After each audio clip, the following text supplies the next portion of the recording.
morning and welcome to Coffee Walk. And yes, I know how to make coffee. And again, this is what happens when you show up late at Collins Brothers. The Blue Island coffee is always gone because it is so delicious.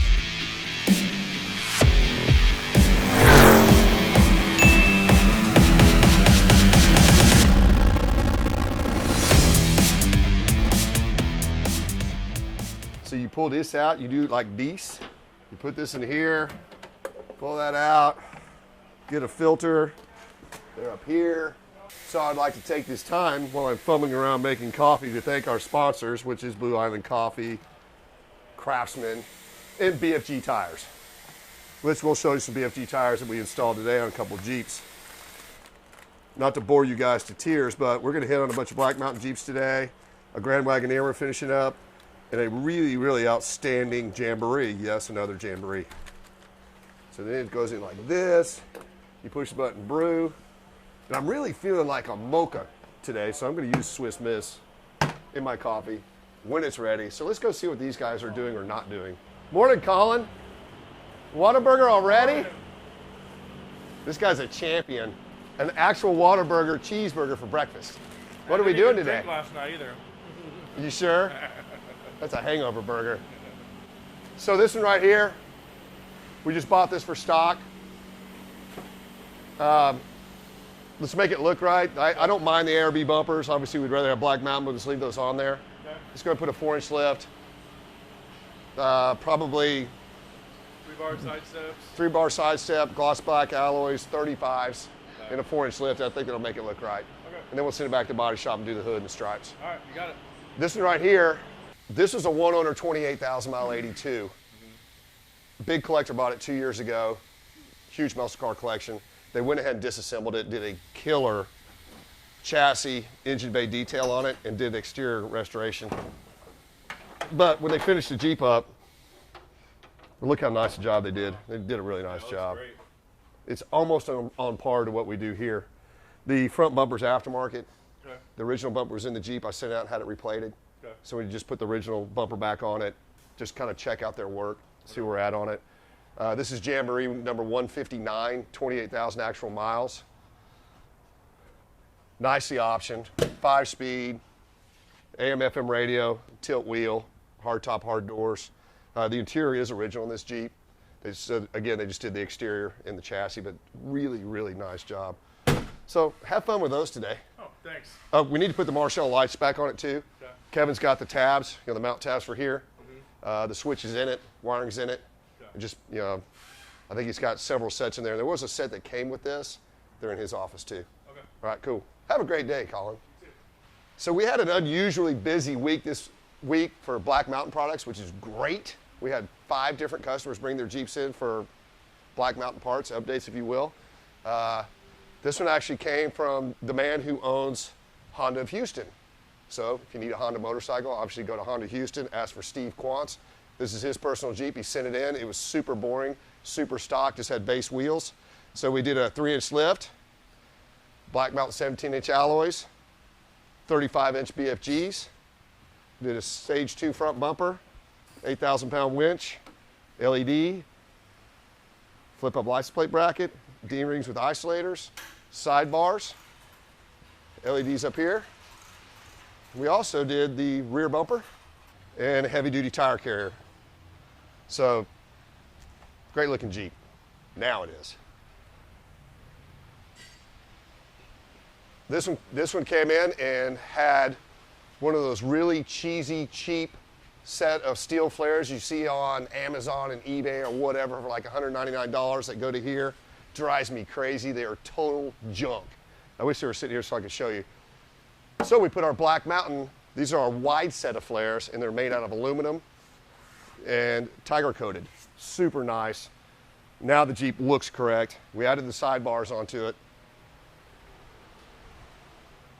Did our light covers, Black Mountain fuel door. Just really cleaned up the look of the Jeep. And heavy duty cast aluminum tire carrier as well. Then over here, we've got Freddie Concrete's Jeep, which for those of you who are personal friends of mine, everybody knows Freddie. He's the guy that builds all the Whataburger parking lots. Great guy to know because every now and then you get a free Whataburger coupon out of him. So Freddie brought his stock Rubicon in. He's going to tow it behind his motor coach. So we set up the tow bar for him and wired it. Put the stage 1 front bumper on it. 17-inch gloss black with outer polished alloy wheels, 35-inch tires, 3-bar side steps. Now, we're not completely done with the wiring for his coach. He's going to bring his coach up. We're going to plug it in and make sure it's all correct. The steel heavy-duty tire carrier, black mountain rear recovery bumper, D-rings and isolators. So there's 3 that we did this week so far. This Jeep came in and it was hit in the front. Wasn't a big deal. We put a new cross member in the frame itself and one of the frame ends, frame horns, and then put the stage 2 bumper on it and an angry grill. Now, this Gladiator came in, pretty simple deal. We put the sidebars with the steps on the side, and he wanted the tonneau cover because when he ordered it, it wasn't available, so we put factory Mopar tonneau cover on it. Now, let's go see one of the most painstaking things there is to do on a Grand Wagoneer.